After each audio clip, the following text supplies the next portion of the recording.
통합과학 2 2단원 환경과 에너지에서 첫 번째로 생태계와 환경 변화에서 세 번째 파트인 지구 환경 변화와 인간 생활에 대해서 알아보겠습니다. 먼저 온실 효과와 지구 온난화인데요. 이 부분은 제가 추가한 내용이 있어요. 그래서 기존에 있는 영상 삭제하고 새로운 영상 올리는 상황입니다.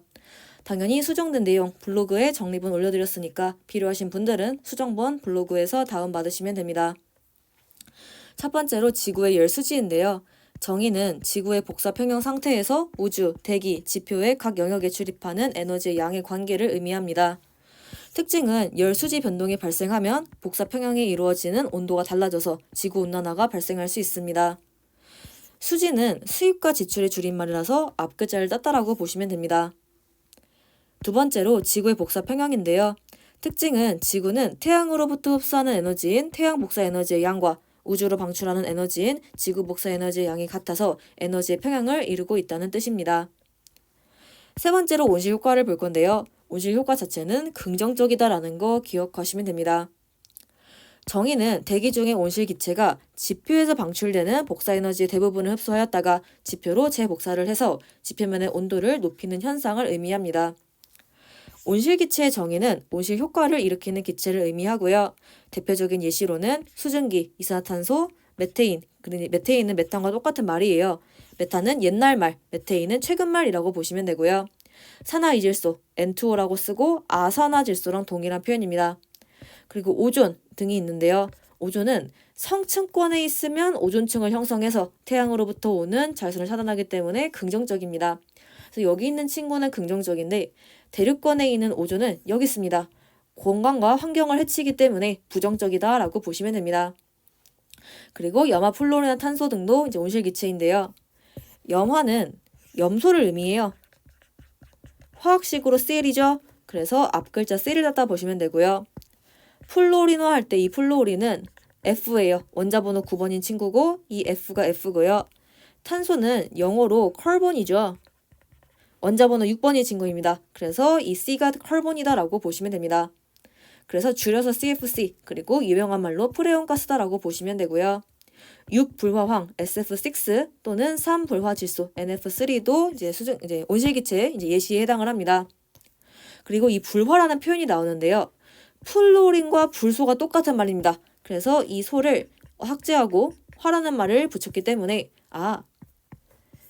플로린 여기 나와 있는 얘랑 불화가 똑같은 말이구나 라고 기억하시면 됩니다. 근데 주의하실 부분이 온실기체가 아닌 기체가 있습니다. 대표적으로 질소기체, 산소기체, 아르곤기체 등등등이 있으니까 이거에 낚이지 말고 주의하시면 됩니다. 온실 효과의 발생 과정은 지구 대기는 태양 복사 에너지 중에서 가시광선 영역의 에너지는 대부분 통과를 시키는데 지표면에서 주로 적외선 영역으로 방출되는 지구 복사 에너지 대부분을 흡수한 후에 지표로 재복사를 한다라고 보시면 됩니다. 그러면 태양 복사 에너지랑 지구 복사 에너지를 한번 비교를 해보도록 할 건데요. 태양 복사 에너지는 지구 복사 에너지보다 파장이 짧기 때문에 상대적으로 단파 복사에 해당을 하고요. 주로 자외선, 가시광선, 적외선 모두를 이제 배출할 수 있어서 이렇게 구성이 되어 있습니다. 자외선으로 갈수록 에너지가 크고요. 적외선으로 갈수록 에너지가 작습니다. 즉 진동소가 작으니까 파장이 크다라고 보시면 됩니다. 자외선 영역은 주로 성층권의 오존층에서 흡수가 되고요. 가시광선 영역은 대부분 지표까지 도달을 합니다. 그래서 이 가시광선 영역이 얘다라고 보시면 되고요. 적외선 영역은 주로 지구 대기의 온실기체에 의해서 흡수가 된다라고 보시면 됩니다. 근데 지구 복사 에너지는 태양 복사 에너지보다 파장이 길기 때문에 상대적으로 장파 복사에 해당을 하고요. 주로 에너지가 적으니까 적외선으로 구성이 되어 있습니다. 적외선은 주로 지구 대기의 온실기체에 의해서 흡수가 된다라고 보시면 됩니다. 네, 그래서 대기가 없으면 이렇게 바로 방출이 되는데 대기가 있다. 그러면 적외선 영역을 흡수하기 때문에 한번 머금었다가 방출해서 우리 지구의 온도가 더 높아져서 얼어 죽지 않는다라고 보시면 됩니다. 그리고 온실기체 배출량 나와 있는데요. 네, 이거는 참고사항으로 기억하시면 되고 이산화탄소가 가장 많고 그 다음에 메테인이고 그 다음에 산화이질소구나 라는 것도 그냥 1등, 2등, 3등 정도 참고사항으로 기억하시면 됩니다. 그리고 기억할 부분인 전도 대류 복사를 볼 건데요. 우리 앞에서 태양 복사 에너지, 지구 복사 에너지 이런 거 나오죠. 그래서 이제 이 내용 복습을 해보겠습니다. 전도는 입자를 이용하지만 입자를 움직이지 않고 제자리에서 진동하면서 에너지를 전달하기 때문에 공을 직접 이렇게 릴레이로 전달하는 걸로 비유할 수 있습니다. 대류는 입자를 이용하고 입자가 움직이면서 에너지를 전달하기 때문에 공을 직접 들고 움직이는 걸로 비유할 수 있고요. 복사는 입자를 이용하지 않고 에너지를 전달합니다. 그래서 공을 던진다라고 보시면 됩니다. 우리 우주는 공기가 굉장히 적죠. 그래서 어쩔 수 없이 복사의 형태로 에너지를 전달한다라고 보시면 됩니다. 네 번째로 지구온난화 보겠습니다. 얘는 부정적입니다. 우리 앞에서 온실효과는 긍정적이었죠. 근데 얘가 너무 과해지면 지구온난화가 되기 때문에 얘는 부정적이다라고 기억하시면 됩니다. 정의는 대기 중 온실기체의 양이 증가하면서 온실효과가 강화되어 지구의 평균 기온이 높아지는 현상을 의미하고요. 원인은 화석연료의 사용 증가가 주요 원인이고 과도한 산림 벌채, 토지 개발, 가축 사육 등등등이 있습니다. 즉, 인간의 활동에 의해서 대기 중으로 배출된 온실기체의 농도가 증가하기 때문입니다. 영향은 대륙 빙하의 융해에 의한 육수의 유입과 수온 상승에 의한 해수의 열 팽창으로 해수면이 상승하고요. 이로 인해서 해안의 저지대가 침수되고 육지의 면적이 감소합니다. 기후대 변화에 따른 생태의 변화, 물 부족, 식량의 생산량이 감소하고 질병 증가 등등등이 발생하고 태풍, 홍수, 가뭄, 한파, 폭염 등의 기상 이변의 발생 횟수와 강도가 증가합니다. 그래서 지구온난화의 방지 대책은 결국 온실기체 인위적인 배출을 줄이시면 됩니다. 화석연료의 사용량을 줄이고 신재생에너지를 개발하시면 되는데 신재생에너지는 기존의 화석연료를 변화시켜서 이용하는 신에너지와 햇빛, 물, 지열, 강수, 생물의 유기체 등을 포함하는 재생 가능한 에너지를 변화시켜서 이용하는 재생에너지를 합한 표현이다라고 보시면 되고요. 예를 들어서 태양, 바이오, 풍력, 수력, 연료 전지, 석탄 액화, 석탄 가스와 해양, 폐기물, 지열, 수소 등등등이 이 신재생 에너지에 해당을 합니다. 또한 기후변화에 관한 국제연합 기본협약을 준수해서 국제사회의 협력과 노력이 필요하다는 걸 알 수 있습니다. 그러면 지구 평균 기온과 이산화탄소 농도의 변화를 볼 건데요. 대기 중의 이산화탄소 농도는 점점 증가하고 있고 당연히 지구 평균 기온은 대체로 상승하고 있습니다. 그래서 지구 평균 기온이 상승하는 이유는 대기 중에 CO2의 농도가 증가하기 때문이다라고 기억하시면 됩니다. 그러면 지구온난화의 연쇄 반응을 볼 건데요. 이거는 내용을 이해하는 거지 절대 암기하는 게 아닙니다. 그래서 보면서 연쇄 반응이 일어나는구나, 이게 발생하면 이런 것들이 있겠네라고 이해하고 해석을 하시면 됩니다. 절대 암기하시는 게 아닙니다. 또 참고사항으로 온실기체가 온실효과에 미치는 영향을 판단할 때 고려해야 하는 요소를 볼 건데요. 우리 이거 중3과학에서 했던 내용이니까 중3과학 내용 복습하시면 됩니다. 두 가지를 고려하셔야 돼요. 기여도와 농도 모두 고려하셔야 되는데요.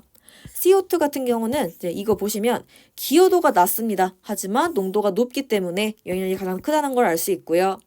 메테인은 CO2보다는 기여도가 크나 하지만 농도가 상대적으로 낮기 때문에 최종적으로 영향력이 CO2보다 낮다라고 보시면 됩니다. 수증기는 기여도가 크지만 양이 계절과 장소에 따라서 변하고 인간에 의한 영향력이 크지 않습니다. 그래서 지구온난화의 주요 원인으로 생각하지는 않고요. 우리 CFC 앞에서 프레온 가스였죠. 얘는 기여도가 진짜 크지만 농도가 낮습니다. 그래서 영향력이 CO2보다 낮습니다. 하지만 우리가 이 프레온 가스는 에어컨, 냉장고 등등등에 존재하기 때문에 에어컨, 냉장고 등을 많이 사용하면 농도가 증가해서 영향력이 커질 수 있다고 보시면 됩니다. 그래서 이 표 해석하실 때 당연히 예시니까 절대 숫자 암기하실 필요 없습니다. 온실효과의 기여도는 한 개당 힘이라고 생각을 하시면 됩니다. 그리고 대기 중의 농도는 개수라고 생각하시면 됩니다. 아무리 한 개당 힘이 커도 개수를 능가하지 못한다면 결국은 최종적인 영향은 약해질 수밖에 없습니다. 그래서 얘랑 얘를 곱한, 즉 온실효과에 미치는 영향을 고려하셔야 됩니다. 그래서 이 표 보시게 되면 얘가 압도적으로 크죠. 근데 농도가 좀 낮기 때문에 최종적으로는 얘보다 값이 낮아졌다라고 해석하시면 됩니다. 다섯 번째로 지구온난화에 따른 지구의 열수지 변동을 볼 건데요. 이것도 상황을 보고 판단하는 거지 절대 암기하시는 게 아닙니다. 왜냐하면 숫자는 무궁무진할 수 있고요. 상황의 세팅도 무궁무진할 수 있기 때문입니다. 그래서 결과랑 해석 보시게 되면 지표가 흡수하는 에너지는 태양 복사 47 플러스 대기의 제복사 98인데요. 얘는 145고 지표가 방출하는 에너지인 지표 방출 145와 똑같습니다. 대기가 흡수하는 에너지는 태양 복사 23과 지구 복사 133을 더하시면 되는데 얘는 156이고 대기가 방출하는 에너지인 우주로의 방출 58 플러스 지표로의 재복사 98과 합이 똑같습니다. 우주가 흡수하는 에너지는 반사 및 산란 30 플러스 지구 복사 70인데요. 얘는 합이 100이고 우주가 방출하는 에너지인 태양 복사 100과 똑같은 양을 가지고 있습니다. 그래서 이 내용을 정리를 해보자면 지구가 복사 평형의 상태일 때 지표, 대기, 우주 각 영역에서 흡수하는 에너지와 방출하는 에너지는 똑같다는 걸 알 수 있습니다. 그리고 대기 중에 온실기체 양이 증가하면 지표에서 방출한 에너지 중 대기가 흡수하는 에너지의 양은 현재보다 증가합니다. 네, 여기 133인데 이게 증가를 해요. 그럼 당연히 대기가 지표로 재복사하는 에너지의 양도 증가합니다. 그래서 98보다 증가하는 걸 알 수 있습니다. 그래서 지표가 다시 흡수하는 에너지의 양도 증가하기 때문에 지표면의 온도는 결국 상승을 할 수밖에 없습니다. 대기 중 온실기체 양이 증가하면 지구의 열 수지, 즉 수입과 지출의 변동이 발생해서 더 높은 온도에서 복사 평형이 이루어집니다. 그래서 지구온난화가 발생합니다. 따라서 온실 효과 자체는 긍정적이나 얘가 과해져서 지구온난화가 되면 부정적이다라는 걸 알 수 있습니다. 그럼 이렇게 해서 5번째 부분까지 마무리하도록 하겠습니다.